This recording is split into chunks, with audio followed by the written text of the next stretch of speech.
Cümleten selamun aleyküm hanımlar. Divapatik YouTube kanalıma hepiniz hoş geldiniz. Bugün birlikte iki renkli, çok güzel, çok şık, dikişsiz iki şiş patik yapacağız.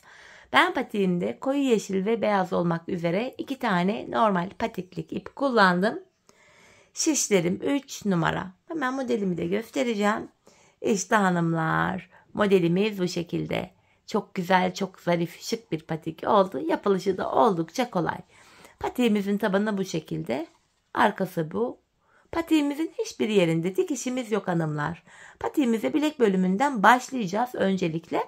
Bu patik benim elimin ölçülerine göre 37-38 numara ayaklar için uyumlu oldu. Hemen patiği bıraktım kenara. Bilek bölümünden 54 ilmek olarak patiğime başlıyorum. Şöyle yeşil ipimin ucunda bir miktar bir ip bıraktım. 54 ilmek atıyorum. Şu birinci ilmeğim. 2 3 4 5 6 7 bu şekilde 54 ilmek tamamlayalım gelelim.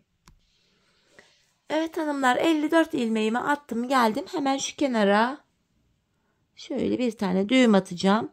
Patiğimizin bu bilek bölümünde bir düz bir ters lastik uygulaması yapıyoruz. Şimdi yapacağımız işlem şu. Kenar ilmeğini örmeden aldım.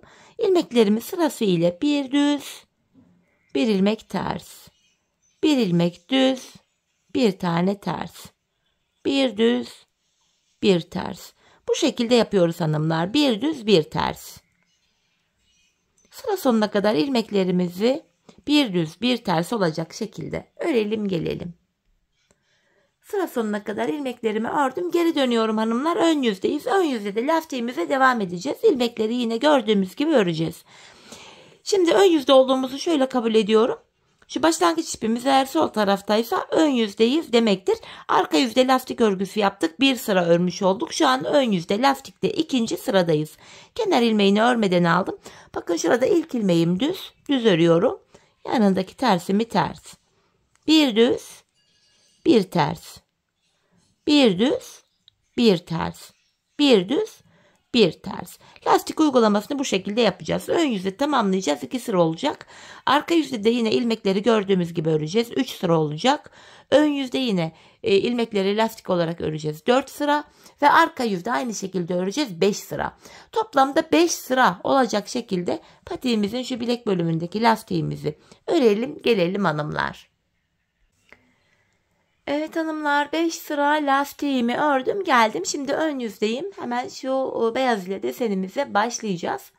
Desenimiz şu şekilde hanımlar. Şu yanlardan artırma olacak. Öncelikle şu beyaz ipimi ekleyeceğim. Hemen modele başlayalım.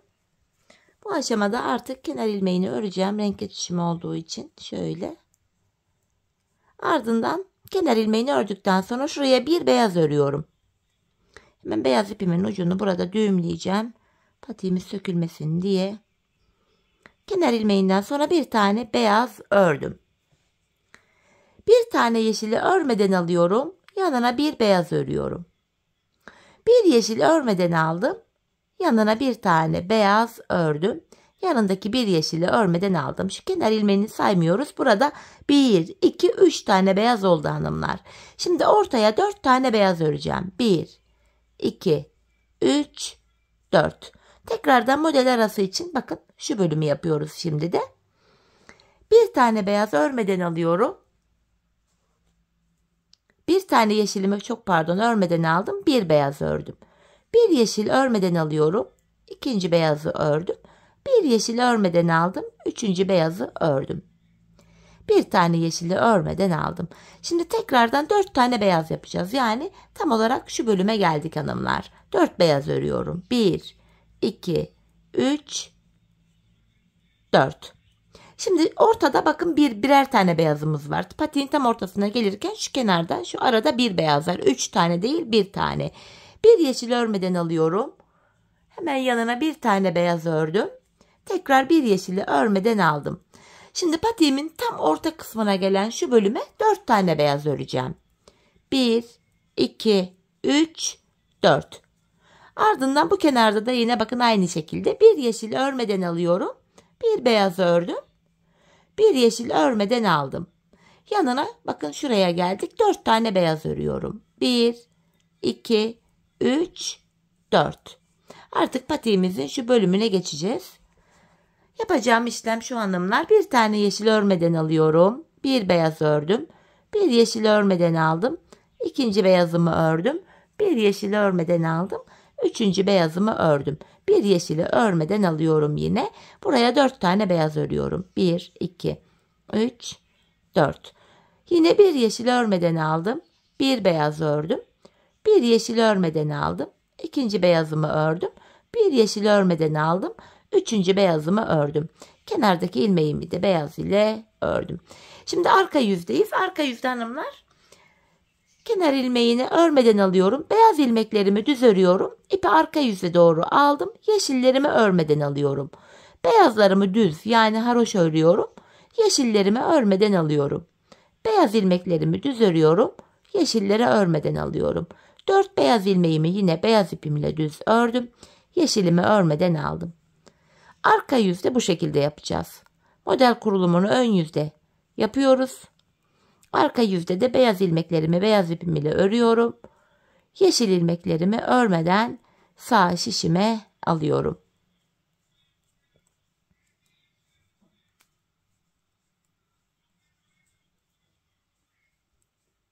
Bu şekilde yine bir beyazı örmeden aldım.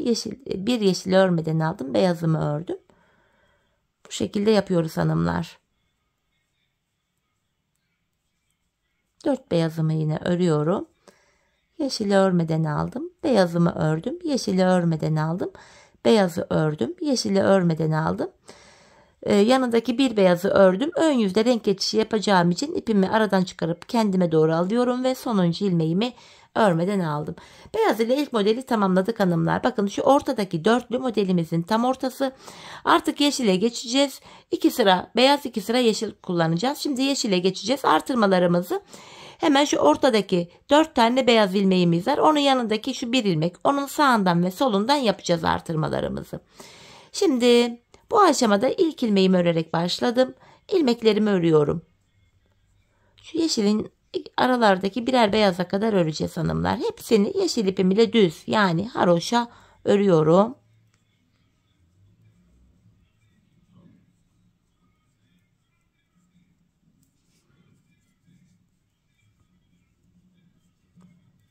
Yani kenara şu şekilde sayalım 23 ilmek örmüş olacağız. 4, 8, 12, 16, 20, 23. İsterseniz şuraya şöyle bir işaretleyici de koyabilirsiniz. Ben pati örerken koymadım ama hadi burada koyuyorum.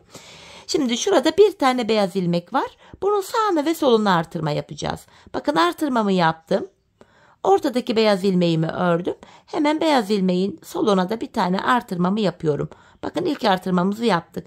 Her defasında hanımlar kenara 23 ilmek ördükten sonra yeşil ile artırma yapıyoruz. Beyaz ile model kurulumu yaparken artırma yapmıyoruz. Artırmalar sadece yeşil ipimizi kullanırken yapılıyor. Ardından hemen şu yanındaki ilmekleri örüyorum. Şu ortadaki 4 beyaz ilmeğimi de ördüm. Hemen şu kenardaki beyazıma geldim. Bakın artırmalar burada ve burada yapılıyor. Hemen şuradaki beyaz ilmeğimin önüne bir tane ilmek attım. Ortadaki beyazı düz ördüm. Hemen şuraya da bir ilmek atıyorum. Bu şekilde hanımlar. Saydığımızda burada da 23 ilmeğimiz kalıyor. Dediğim gibi işaretleyici de koyabilirsiniz. Kalan ilmeklerimizin tamamını sıra sonuna kadar haroşa örüyorum. 4 ilmek birden artış oldu. 4 ilmek artırdık. 54 ilmeğimiz vardı. 4 ilmek artınca 58 ilmeğimiz oldu.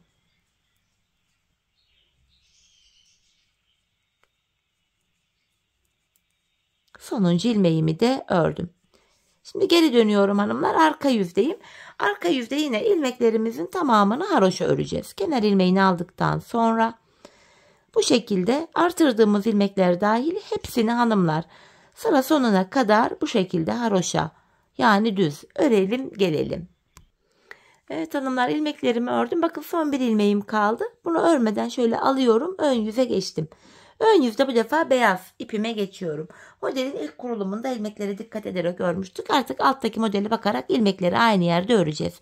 Kenar ilmeğini ördükten sonra bir beyazımı örüyorum.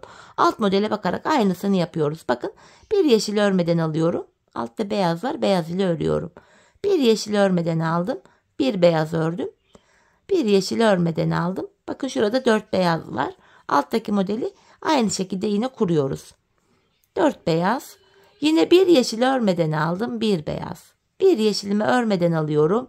Bir beyaz. Alttaki modelin aynısını kurmaya devam ediyorum. Bir yeşil örmeden aldım. Bir beyaz ördüm. Bir yeşili örmeden aldım. Burada 4 tane beyazım var. Örüyorum yine. Yanındaki bir yeşili örmeden aldım. Yine şu işaretleyiciyi sağ şişime kaydırdım. Bakın burada bir önceki modelde bir tane beyaz model yapmıştık. Her artırmada model sayısı artacak. Şimdi 2 tane model yapacağız. Sonraki modelde 3, sonraki modelde 4. İlmek sayıları arttıkça şuradaki beyazlı olan model sayısı da artacak. Şimdi bir beyaz ördüm. Bir yeşili örmeden alıyorum. İkinci beyazımı ördüm. Bir yeşili örmeden aldım. Tam ortaya geldik. Ortadaki 4 tane beyazımı düz örüyorum. Tekrardan bakın diğer yandaki modele geldik. Bakın şu kenardaki modele geldik. Bir yeşil örmeden aldım. Bir beyaz ördüm. Bir yeşil örmeden aldım. 2 tane beyaz ördüm. Burada da 2 tane beyaz modelimiz oldu. Yanındaki bir yeşil örmeden alıyorum. Alta baktığımda 4 beyazım var.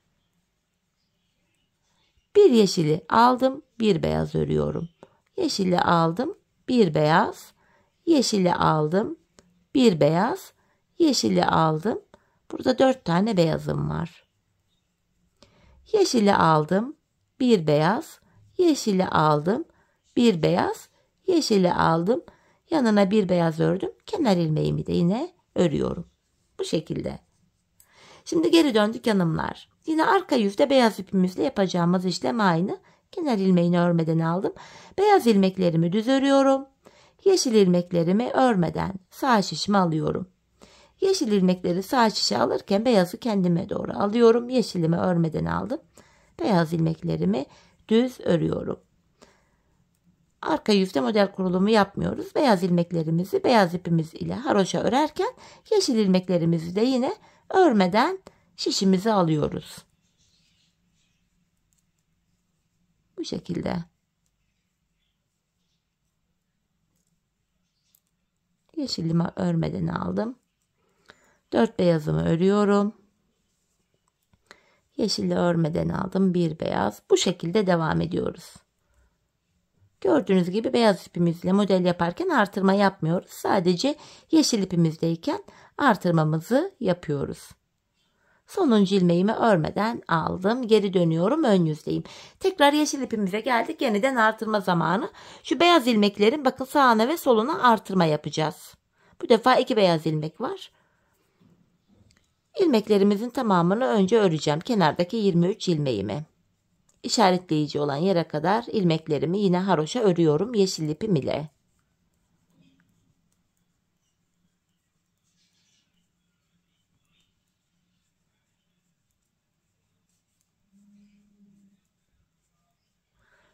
Bakın işaretleyiciye kadar ördüm. Şu işaretleyiciyi hemen sağ şişime şöyle aktardım. Bu defa ilk modelde bir tane beyaz vardı. İkincide 2 tane beyaz oldu. Şimdi bu ilk beyazdan önce artırmamı yapıyorum. Bakın bir ilmek attım buraya. Ardından yanındaki beyazımı, yeşilimi ve bu ikinci beyazı da ördükten sonra birinci ve ikinci beyazdan sonra hemen şuraya da artırmamı yapıyorum. Bu şekilde artırmamı yaptım. Şimdi şu aradaki modele kadar yine öreceğim. Ortadaki 4 tane beyazımı ördüm. Bakın şurada da ikili beyaz ilmeğim var. Hemen bu ikili beyaz ilmeğin sağına ve soluna da artırmayı yapacağız. Bakın artırmamı yaptım. Şu beyaz ilmeğimi, ikinci beyaz ilmeğimi de ördüm. Hemen bu ikinci beyazdan sonra yine artırmamı yapıyorum ve kalan ilmeklerimi hepsini örüyorum. İlmek sayımız 4 tane daha arttı. 62 ilmeğimiz oldu. Her artırmada ilmek sayılarımız 4'er 4'er artıyor hanımlar. İkinci modelimizi de bu şekilde tamamladık. Yeşilimiz ile de artırmamızı yapmış olduk. Sonuncu ilmeğimi de ördüm. Şimdi geri dönüyoruz hanımlar. Arka yüzde kenar ilmeğini aldıktan sonra ilmeklerimizin tamamını sıra sonuna kadar yeşil ipimiz ile haroşa örelim gelelim. Evet hanımlar, ilmeklerimi ördüm. Tekrar ön yüzdeyiz. 3. modelimizi yapacağız. Beyaz ipimize geçiş yapıyoruz şimdi. Yine kenar ilmeğini beyaz ile ördükten sonra bir beyaz örüyorum. Bir yeşil örmeden aldım. Bir beyaz ördüm. Yeşil örmeden aldım. Bir beyaz ördüm. Yeşili örmeden aldım. Alttaki modeli takip ederek üstteki modelleri kolayca yapabiliriz. Sırada 4 tane beyazım var. Tekrardan bir beyaz ördüm. Bir yeşil örmeden aldım. Bir beyaz ördüm. Yeşili örmeden aldım. Bir beyaz. Yeşili aldım. Bir beyaz ördüm. Yeşili aldım. Tekrardan burada 4 tane beyazım var. 2, 3, 4 ve bir yeşili örmeden aldım. Bu işarete kadar geldik. Bu 23 ilmeği ördük. Şimdi burada hemen modele başlayacağız. Bakın ilk modelde bir tane yapmıştık. İkinci modelde 2 tane beyazımız oldu. Şimdi 3 olacak. Bir yeşil örmeden aldım. Bakın bir tane beyaz örüyorum. Bir yeşil örmeden aldım. Bir beyaz ördüm. Bir yeşil örmeden aldım. Bir beyaz ördüm. Bakın 3 tane beyazım oldu. Bir yeşil örmeden aldım. Üçüncü modelde şu aradaki desen sayımız bakın. Şuralar 3'er tane oluyor. Şu orta bölümde bakın tam ortasıydı. Ortanın sağında ve solundaki desenimiz her artırmada böyle büyüyor. Tekrardan şu ortaya geldik. Ortadaki 4 tane beyazımı örüyorum. Bakın tam orta model 4 beyazımı ördüm. Bir yeşil örmeden alıyorum. Bakın şuraya da 3 tane beyaz yapacağız. Bir beyazı ördüm. Bir yeşil örmeden aldım. Bir beyaz ördüm. Yeşili örmeden aldım. Bir beyaz ördüm. Bakın 3 tane beyazım oldu. Bir yeşil örmeden aldım. Bakın diğer ilmeklerime 4 tane beyazımı örüyorum. Alttaki modellerle aynı şekilde yapıyorum. Yeşili örmeden aldım. Bir beyaz ördüm. Yeşili örmeden aldım. Bir beyaz ördüm. Bakın burayı tamamladım. Tekrardan yeşilimi örmeden aldım. 4 beyazımı örüyorum. Yine yeşili örmeden aldım. Beyazımı ördüm. Yeşili örmeden aldım. Beyazı ördüm. Yeşili örmeden aldım. Beyazı ördüm. Kenar ilmeğimi de yine örerek 3. sıramı ön yüzde tamamladım. 3. modelimi. Şimdi arka yüzde hanımlar yine kenar ilmeğini aldıktan sonra beyaz ilmeklerimi beyaz ipim ile düz örerken yeşil ilmeklerimi örmeden sağ şişimi alıyorum. Arka yüzde model kurulumu yok. İlmekleri bu şekilde öreceğiz. İlmeklerimizi sıra sonuna kadar örelim gelelim hanımlar. Evet, sıra sonuna kadar ördüm ilmeklerimi, geri döndüm, ön yüzdeyim. Tekrar yeşil ipime geçiyorum. Yeşil ipimde artırmalarımızı yapacağız. Artırmaları yine ortadaki modelin hemen sağında ve solunda bakın beyaz ilmekler var. Bu beyaz ilmeklerin hemen sağından ve solundan olacak şekilde yapacağız. Model böyle ilerleyecek. Kenar ilmeğimi ördükten sonra hemen işarete kadar öreceğim. Hani dileyen dediğim gibi işaret koyabilir, koymayabilir. Zaten artırma yapılacak yerler belli.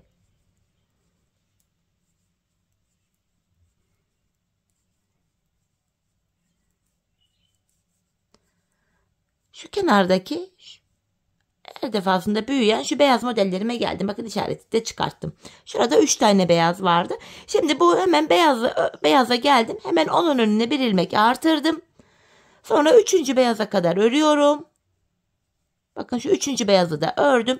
Hemen bu sol kenarına da bir ilmek attım. Yani buraya da artırmamı yaptım.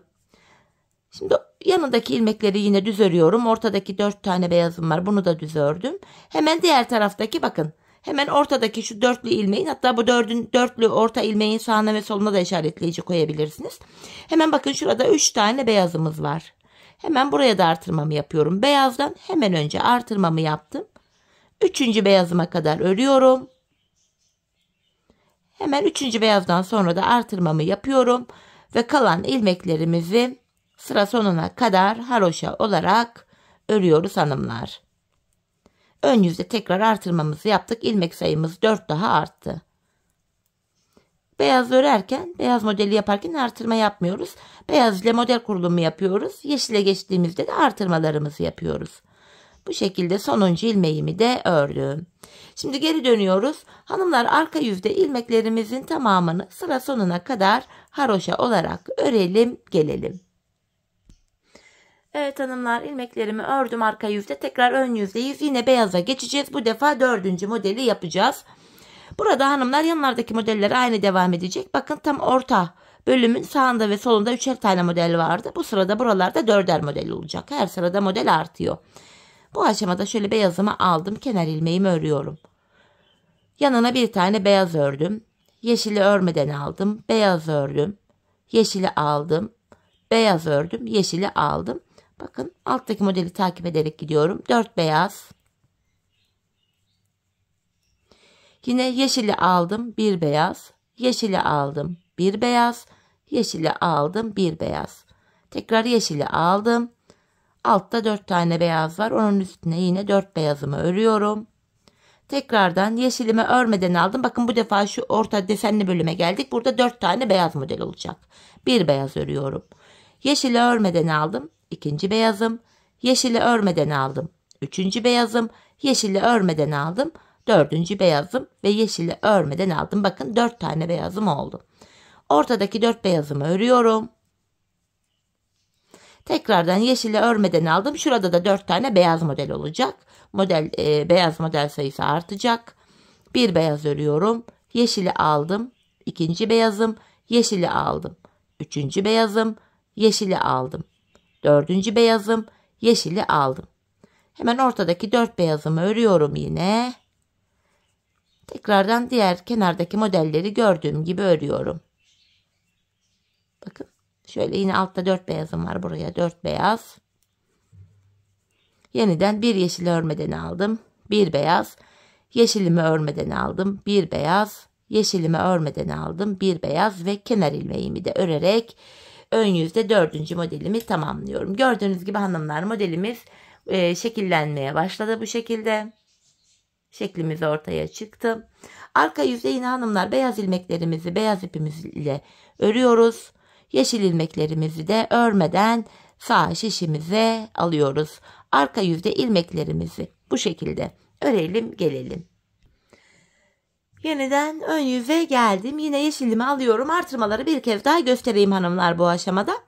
Hemen bakın orta modelin sağında ve solundaki desenlerin hemen önüne ve arkasına artırma yapıyorduk. Tekrar bir göstereyim iyice anlaşılsın. Hemen kenardaki ilmeklerimi o desenimdeki beyaza kadar öreceğim. Hiç saymıyorum ilmeklerimi. Şimdi oradaki desene kadar ilmeklerimi normal hepsini yeşil ipim ile haroşa örüyorum. Bakın buradaki yeşili de ördüm. Bakın tam bu orta modele geldik. Hemen şuraya ilmek attım. Şimdi burada 4 tane beyaz modelim vardı. 4. beyaz ilmeğime kadar öreceğim. Ardından hemen buraya da artırmamı yapacağım beyazdan sonra. Tekrardan yanındaki ortadaki beyaz ilmeklerin hepsini örüyorum. Hemen şuradaki yeşili de ördüm. Bakın şu orta modelin solundaki desene geldik. Hemen buradaki beyaz ilmeğimden önce artırmamı yaptım. 4. beyaz ilmeğime kadar yine öreceğim. Ve hemen buraya da yine artırmamı yapıyorum. Kalan ilmeklerimi sıra sonuna kadar haroşa örüyorum. Modelin devamı bu şekilde ilerleyecek hanımlar. Toplamda 4 tane modeli birlikte yaptık. Birazdan arka yüzde yeşil ilmeklerimizin hepsini haroşa olarak öreceğiz. Ön yüzde de 5. beyaz modeli başlatacağız. Evet, sonuncu ilmeğimi de ördüm. Bu şekilde dediğim gibi arka yüzde ilmekleri ördükten sonra ön yüzde beyaz ipimizle 5. modele başlayacağız. Bu defa hanımlar beyaz ipimizle örerken şu arada 4 tane beyazımız vardı. Bu defa 5 beyaz olacak şu kenarlarda. Şu ortanın tam sağında ve solundaki desenimizde 5'er tane beyaz olacak. Bakın buralardaki desenler her defasında artıyor. 6. modelde 6 tane, 7. de 7 tane. Böyle sayıya göre oradaki model sayısı da artıyor. Hanımlar ben bu patiğime toplamda bu beyazlı modelden 10 tane yaptım. Bakın sayalım. 1, 2, 3, 4, 5, 6, 7, 8, 9, 10. 10 tane yaptım. Bu aşamada 10 tane model yapana kadar da şişimdeki toplam ilmek sayım 90 oldu. Benimki 37-38 için uyumlu olmuştu. 39-40 numara yapmak isteyenler buraya 10 değil de 12 model yapabilir. Ben 36 numara yapmak istiyorum diyenler de buraya 10 tane model değil de 9 tane model yapabilir. Model sayısı arttıkça ilmek sayısı artacak. Model sayısı azaldıkça ilmek sayısı da azalacak. Buna göre ayak numarası belirlenecek hanımlar. Ayak numarası buna göre ayarlanacak. Şimdi hep birlikte ayak numaramıza göre patiğimizin bu bölümünü tamamlayalım, gelelim. Ardından buluşalım. Birlikte tabanımıza başlayalım. Evet hanımlar, buraya 10 tane modelimi yaptım, geldim. Bakın sayalım. 1, 2, 3, 4, 5, 6, 7, 8, 9, 10. En son 10. modelimi yaptım. Şişimde de 90 adet ilmeğim var. Artık artırma yapmayacağız hanımlar. Şöyle yeşil ipime geçiyorum. Artırma yapmadan ilmeklerimi haroşa öreceğim. Hemen ikinci ilmeğimi de ördükten sonra beyaz ipimi keseceğim artık. Çünkü beyaz ipimiz ile işimiz kalmadı. Modelin devamında ana renk ipimizi yani yeşili kullanacağız. Hemen beyazımın ucunu da şuraya düğümlüyorum. Şimdi hanımlar, ilmeklerimizi yeşil ipim ile tamamen haroşa öreceğim. Artırma yapmayacağız. 90 ilmeğimizi haroşa olarak öreceğiz. Bu şekilde. Şimdi ilmeklerimizi sıra sonuna kadar artırma yapmadan ön yüzdeyiz örelim. Arka yüzde de yine düz örelim. Burada bir diş haroşa olması gerekiyor. Ardından ön yüzde buluşalım. Evet hanımlar, bir diş haroşamı ördüm, geldim. Şimdi tabanımıza başlayacağız. Tabanımıza şöyle yapacağız. Öncelikle burun kısmına 8 ilmek ayıracağız. 8 ilmek ile başlayacağız. Şişimde toplamda 90 ilmek vardı. 8 ilmek burun kısmına ayırınca geriye 82 ilmek kalıyor. 82 ilmeği de iki yana eşit paylaştırınca yanlara 41'er ilmek düşüyor. Taban hesabı böyle yapılacak. Farzı misal siz buraya 10 değil de 11 model yaptınız. İlmek sayınız 94. 94'ten 8'i çıkaracaksınız hanımlar. Geriye 86 ilmek kalır. 86 ilmeği de iki yana paylaştırınca yanlara 43'er ilmek düşer. Hesap böyle yapılıyor. Şimdi tabanımızı yapabilmek için öncelikle şu ilk kenardan 41 adet ilmeğimi öreceğim. Kenara ayırdım. İlk 41 ilmeğimi ön yüzde bu şekilde öreceğim. 3, 6 ilmek olmuş. 7, 8, 9, 10, 11, 12, 13, 14, 15, 16, 17, 18, 19, 20, 21, 22, 23, 24, 25, 26, 27, 28, 29, 30, 31, 32, 33, 34, 35, 36, 37, 38, 39, 40, 41 ilmek ördüm. Bu sağ kenara. Şimdi patiğimizin burnu için 8 ilmek daha öreceğim. 1, 2, 3, 4, 5, 6. Yarım ilmek aldım. Şu 6, 7, 8. Saydığımızda şu sol kenarda da 41 ilmek kalıyor. Ardından geri dönüyorum hanımlar 8 ilmekten sonra. İpimiz hep karşıda olacak ve ilk ilmeği örmeden alacağız. 8 ilmeğimi böyle öreceğim. İkinci ilmeğim 3, 4, 5, 6, 7, 8. Tekrar geri döndüm. Buruna ayırdığımız 8 ilmeği ördüm. Yeniden geri döndüm. Tabanımızı 14 ilmek olarak yapacağız. Şu anda 8 ilmek var. Her seferinde yanlardan birer birer ilmek ekleyerek tabanımızın 14 ilmek olmasını sağlayacağız. Yine ipim karşıda, ilkini örmeden aldım. 2, 3, 4, 5, 6, 7, 8 ilmeğimi ördüm. Yandan bir ilmek örerek ortaya ekledim.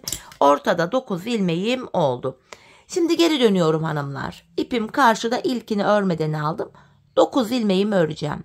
4, 5, 6, 7, 8, 9. Bir ilmek de şu kenardan örerek ortaya ekledim. Ortadaki ilmek sayımız 10 oldu. İpim karşıda, yine ilkini örmeden aldım. Tabandaki 10 ilmeğimi öreceğim.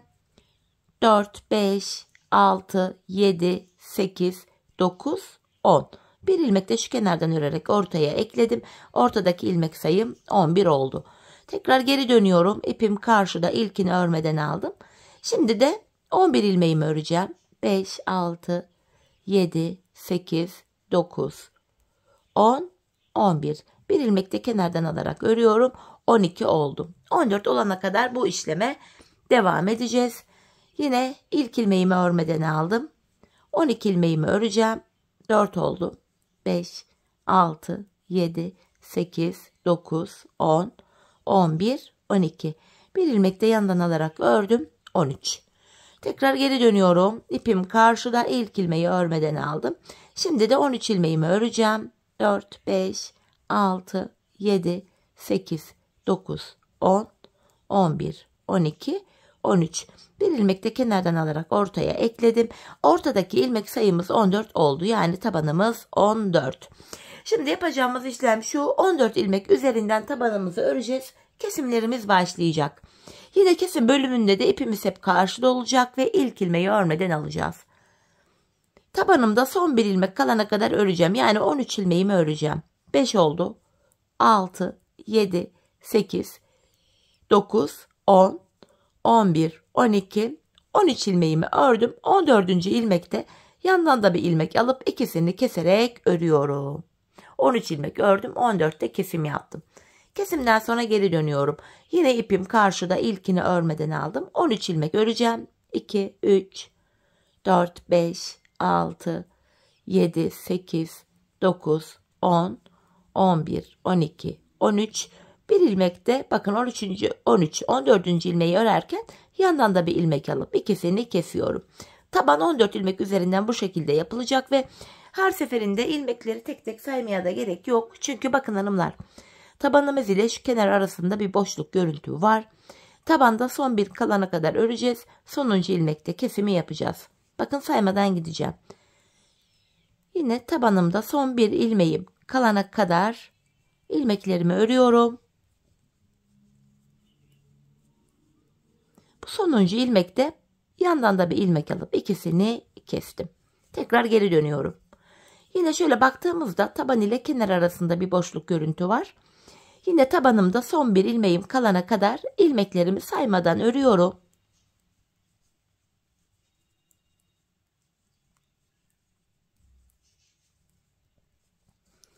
Bu sonuncu ilmeği örerken yanındaki ilmeği de aldım. İkisini kesiyorum. Taban bu şekilde örülecek, bu şekilde kesilecek hanımlar. Biz bu kesme işlemine bu sağ ve sol taraftaki ilmekler bitene kadar devam edeceğiz ve şişimizde kesim sonunda sadece tabanda kullandığımız 14 ilmek kalacak. Patiğimizin tabanını bu şekilde 14 ilmek üzerinden örelim gelelim. Evet hanımlar, patiğimin tabanını ördüm geldim 14 ilmek olarak. İlmeklerim bitti. Şimdi bu 14 ilmek ile şu arka bölümü öreceğiz hanımlar. Yine haroşaya devam edeceğim burada. İlk ilmeğimi örmeden alıyorum, ipimi karşıda. Son 2 ilmek kalana kadar ilmeklerimi öreceğim. Arka bölüme başladık. Son 2 ilmeğim kaldı. Bu son 2 ilmeğimi keserek örüyorum. Şişimde 13 ilmeğim kaldı. Bu aşamada hanımlar bakın şuralarda kenar ilmek yerleri var. Beyaz, yeşil, beyaz, yeşil olacak şekilde. Şuradaki ilk beyaz kenar ilmek yerine ilmeğin iki kanadına birden girerek ilmek çıkarıyorum. Tekrar 14 ilmeğimiz oldu. Bu şekilde hem patiğimizin arkasını örmüş oluyoruz hem de arka bölüm kenarlara eklenmiş oluyor. İlmek çıkarttıktan sonra geri döndüm. İpim karşıda, yine ilk ilmeğimi örmeden alıyorum. Tekrardan son 2 ilmeğim kalana kadar ilmeklerimi örüyorum. Son 2 ilmeğimi yine kestim. Karşı tarafta beyaz kenar ilmek yerine girmiştik. Burada da beyaz kenar ilmek yerine girerek şöyle ilmek çıkarıyoruz. Dilerseniz geri dönüp ön yüzde de ilmek çıkartma işlemini yapabilirsiniz. Tekrardan buradan ilmeğimi çıkardım. İlk ilmeği örmeden alıyorum. Yine son 2 ilmeğim kalana kadar ilmeklerimi öreceğim. Son 2 ilmeğimi kesiyorum ve bir sonraki kenar ilmek yerim yeşil. Yeşile girerek bir ilmek çıkarttım. Yeniden geri dönüyorum. Aynı işlemi yapacağım. Son 2 ilmeğim kalana kadar öreceğim. Son 2 ilmeğimi keseceğim ve karşı tarafta da yeşil kenar ilmek yerine girip ilmek çıkaracağım. Bu şekilde son 2 ilmeğimi kestim. Ve burada bakın bir sonraki kenar ilmek yerim yeşil. Yeşile girerek şöyle arkadan ilmeğimi çıkartıyorum. Bu şekilde. Patiğimizin arkası bundan ibaret hanımlar.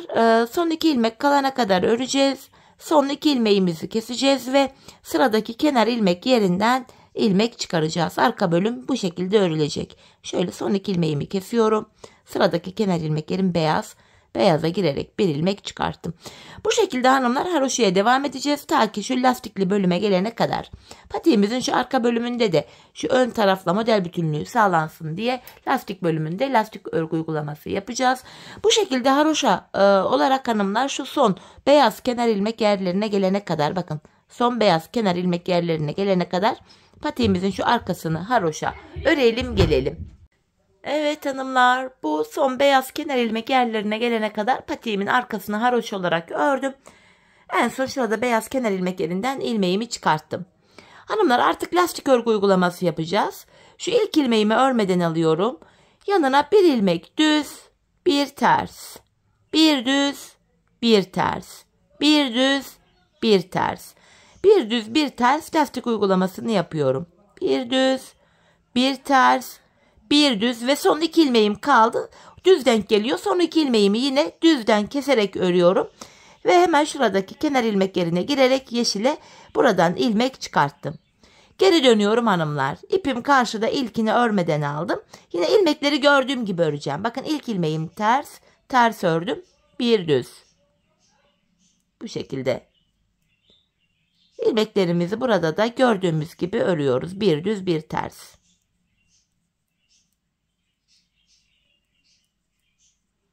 Bakın son iki ilmeğim kaldı. Ters denk geldi. Son iki ilmeğimi bu defa tersten keserek ördüm ve hemen şuradaki yeşil kenar ilmek yerine girerek ilmek çıkarttım. Patiğimizin arka bölümünde bir düz, bir ters lastik uygulamasını böyle uygulayacağız. Biz bu işleme hanımlar, bakın iki tane kenar ilmek yeri kalmış. Buralar bitene kadar devam edeceğiz. Şimdi patiğimizin bu arka bölümünü tamamlayalım gelelim. Evet hanımlar, son kenar ilmek yerlerine gelene kadar arka bölümü de ördüm. Artık ilmeklerimi keseceğim. İkişer ikişer toplayarak kesim işlemini yapıyorum. Çok sıkı bir kesim yapmayalım hanımlar.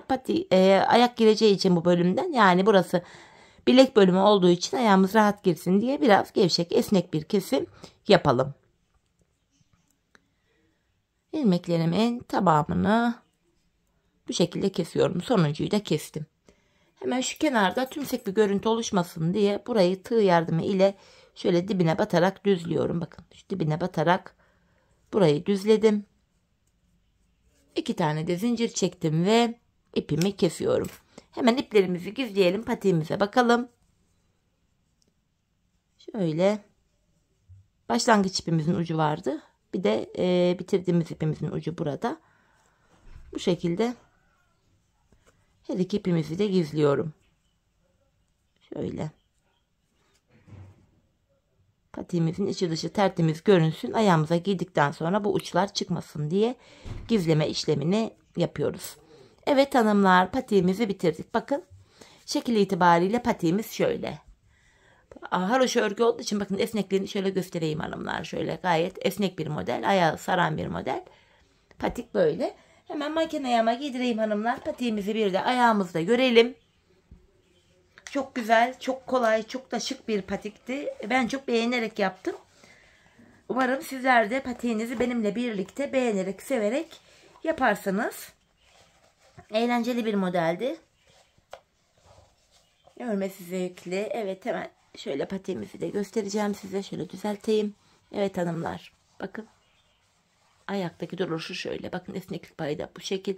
Ayaktan çıkan bir patik değil. Ayağı saran, ayağa oturan bir model oldu. Şöyle. Duruşu bu. Tabanımız yine patiğimizin arka bölümü bu şekilde. Evet hanımlar, yine birlikte güzel bir modelin daha sonuna geldik. Umarım sizlere faydalı, hoş bir video olmuştur. Yeni modellerde, yeni videolarda buluşmak dileğiyle. Şimdilik hoşça kalın, sağlıcakla kalın.